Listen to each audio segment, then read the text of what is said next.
মুর্শিদাবাদ জেলার ভরতপুর এলাকায় ঘটে গেল এক হৃদয় বিদারক ঘটনা। দীর্ঘদিনের অসুস্থতায় ভুগছিল ৩০ বছর বয়সী পরিমল মাঝি। শুক্রবার সকাল ১১টা নাগাদ তার বাড়িতে প্রবেশ করে দেখা যায় তিনি আর জীবিত নেই। পরিবার সূত্রে জানা গিয়েছে, পরিমল আগে ফুলের ব্যবসা করতেন, কিন্তু সম্প্রতি তিনি একটি ছাপাখানায় কাজ করছিলেন। গত কয়েক মাস ধরে তিনি বুকের ব্যথায় ভুগছিলেন এবং নিয়মিত চিকিৎসাও করাচ্ছিলেন। এমনকি বৃহস্পতিবারও তিনি এক চিকিৎসকের পরামর্শ নিয়েছিলেন। এদিন সকালে একটি অনলাইন পার্সেল ডেলিভারি করতে আসেন এক ডেলিভারি বয়। বারবার ডাকাডাকি করেও সাড়া না পেয়ে প্রতিবেশীদের সহায়তায় জানালা ভেঙে ঘরে প্রবেশ করেন। সেখানেই দেখা যায় পরিমল মাঝি অচেতন অবস্থায় রয়েছে।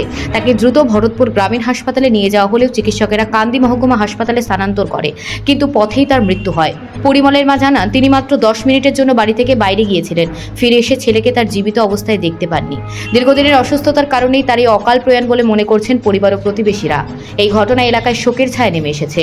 পুলিশ পুরো ঘটনা খতিয়ে দেখছে এবং দেহ ময়নাতদন্তের জন্য পাঠানো হয়েছে। Bureau report, news prime Times. কিভাবে কি করে আমি সেটা কি করে বুঝবো গো?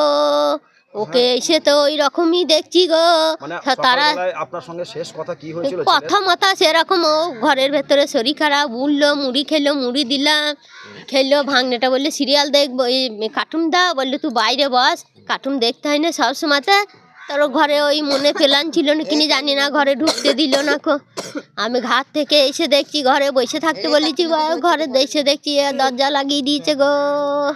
আমি আর কিছু জানি না গো। কানে গেল সে ভগবান জানে, আর সেই জানে গো।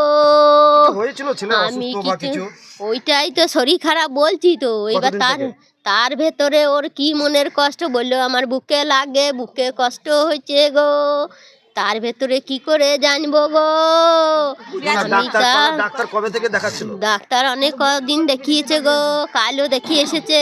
আমার ছোট ছেলে বললো কদিন আমার কাজ কামাই হোক, দিয়ে আমি কলকাতায় ব্যাঙ্গালোর নিয়ে যাব গো। ছেলে আমার ধৈর্য ধরলো না গো। যে এই মানে রোগের যে যন্ত্রণা সেটা সহ্য না করতে পারে, তা কি করে জানবো? আমার সঙ্গে তো কথাবার্তা হয় নাই, আমি কি করে বলবো গো?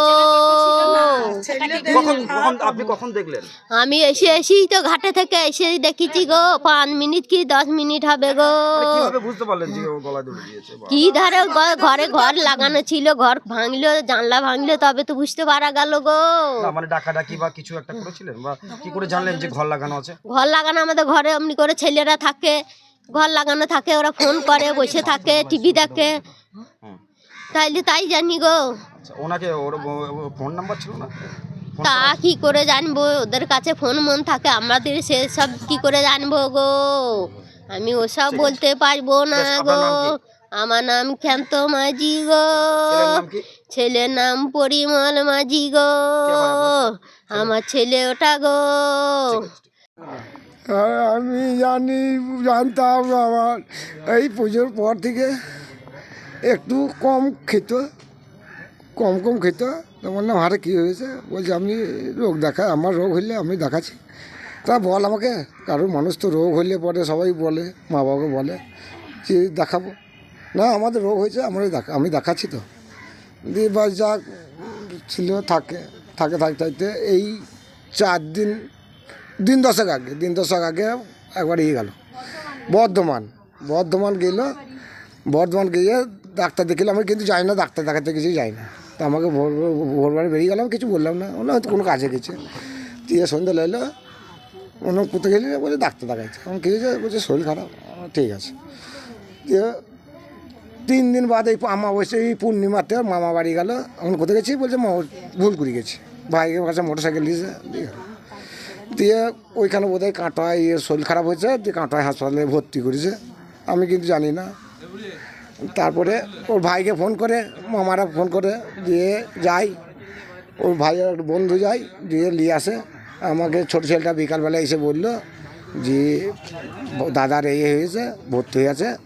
তা ভর্তি হয়েছে, তুমি কোনো জায়গায় দেখাইতে হবে। দেখাইতে হবে তো আমাকে বলবে, তবে তো দেখাবো। ঠিক আছে, দেখাবো। তা আমি কালকে স্পেশালিস্ট ওই সালারে ডাক্তার আছে, হাটের ডাক্তার, আমরা দেখিয়ে নিল। যদি বললাম ওইখানে দেখানো হলো না, ব্যাঙ্গালোর যাব, ওর মায়ের সঙ্গে যুক্ত করলাম। ভাই বললো আমার 2 দিন কাজ আছে, গোলাকে 2 দিন কাজ করবো। দিয়ে তোকে ব্যাঙ্গালোর নিয়ে যাবো।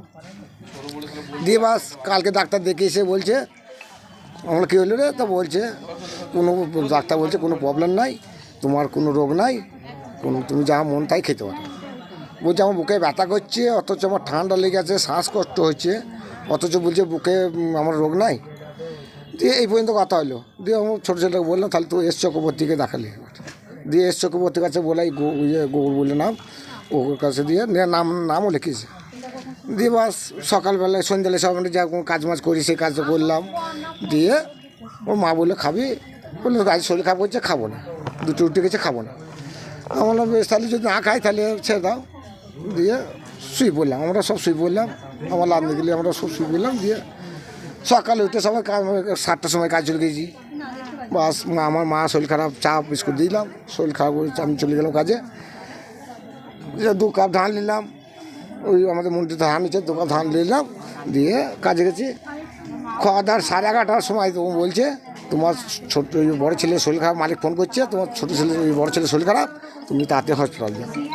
দিয়ে হসপিটাল যেয়ে দেখছি তো এই ব্যাপার। কি হয়েছিল? ওই প্রবলেম, আর কোনো কথা কারোর সঙ্গে কোনো ঝগড়াঝাটি কিচ্ছু নয়। মারা গেল কি? মারা গেল গলায় দড়ি নিয়েছিল। আচ্ছা, কোথায় নিয়েছিল? আমি তাও জানি না, আমি কাজের বাড়ি থেকে ওখানে হসপিটাল গিয়েছিলাম, তাও যাই না। ওটা কোথায় নিয়ে যাওয়া হয়েছিল? কোন হসপিটালে? ভরতপুর হসপিটাল, আমার ভরতপুর বাড়ি। তাহলে বুকের সমস্যা নিয়ে কি? বুকের সমস্যা নিয়েই যত নষ্ট। ওই ডাক্তার হয়তো কাল টেস্ট দিতে হয়তো বলছে কোনো রোগ নাই, অথচ বলছে আমার শ্বাসকষ্ট, আমার বুক লাগছে, অথচ ডাক্তার এই হয়তো টেনশনে নিয়েছে। তাছাড়া ঝগড়াঝাটি কারোর সঙ্গে কোনো কথা। সকালে কি আপনাদের সঙ্গে? আমার সঙ্গে ও সকালে 8টা-9টায় ওঠে, আমি সকালে 7টার সময় কাজে চলে যাই, আমি খাটিয়ে মানুষ। ওর মাও চলে, ওর মাও থাকে বাড়িতে, ওঠে, ওরা নিজে নিজে কাজে চলে যায়। এই তো, ওর কোনো ঝগড়াঝাটি কোনো কথা না। বিয়ে হয়নি, বিয়ের যোগাযোগ চলছিল, 16 বছরের মেয়ে হয়েছে, বলছে বিয়ে করবো না, এই মেয়ে করবো না, পরে করবো। এই কি নাম যিনি মারা? পরিমল মাঝি। বয়স কত হবে? বয়স 29-30। এমনি কি কোনো কাজকর্ম? হ্যাঁ, পেশে হালি সব পেশে কাজ করছিল, আমাদের ভরতপুরে ঘোষ পেশে কাজ করছিল। আচ্ছা, ওই আপনার বাড়ি কোথায়? আপনার ভরতপুরি বাড়ি। ভরতপুরে বাড়ি? ভরতপুর কোন পাড়া? ভরতপুর অগ্রদূত ক্লাবের সামনেই, রাত্রে নাতে পারা বললি। আপনার নাম কি? রঞ্জিত মাঝি। আপনি কে হচ্ছেন যে মারা? বাবা। ও তো আমাকে ফোন করলো, আমি আজকে আমার মেয়েকে নিতে আসার কথা ছিল, যে আজকে আমি আসছিলাম, আর মানে রান্নাবান্না করে আমাকে ফোন করলো গৌরদা বলে, দাদা ফোন করলো, তুই যেই পায়ে আছিস সেই পায়ে চলে আয়। কালকে জিজ্ঞেস করলাম, ও সালারে ডাক্তার দেখিয়ে এসেছিলো, বললো যে আমার কোনো রোগ নেই, বললো তোর মনের রোগ, বিয়ে করো গা, টেনশন করো না, এই বললো। জানলাম ঠিক আছে, ভালো আছিস? তা বললো হ্যাঁ ভালো আছি, দেখি বহরমপুরে আরেকবার ডাক্তার দেখাতে যাবো। আমি বলছি দেখা না হলে, দিয়ে বললো ছোটো ভাই নাকি বলেছে ওকে ব্যাঙ্গালোর নিয়ে যাবে। বললাম ঠিক আছে তাহলে দেখা।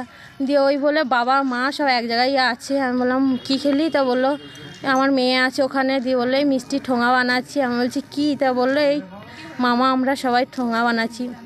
এই কথা হয়েছে। আজকে সকাল থেকে আর ফোন হয়নি, আমারও আর খেয়াল নেই ফোন করতে। এবার ও কাজে যাই, কাজে থাকে। এবার আমার মেয়ে ওখানে আছে, আমার 3টের সময় যাওয়ার কথা ছিল। তারপরেই আমি 12টার কাছাকাছি ওরকম খবর পেলাম যে পরিমল ভালো নেই, যে পায়ে আছে সে পায়ে চলে এসো। বাবাকেও জিজ্ঞেস করলাম ফোন করে, বাবা বললো যে পায়ে আছে সে পায়ে চলে এসো। তখন আমি আর ভালো নেই, আমার দাদা বললো মারা গিয়েছে। কি করে মারা গিয়েছে বা কি দেখলেন? কি দেখলেন? এসে দেখলাম ওই লাশ নিয়ে যাচ্ছে পোস্টমর্টমের ঘরে।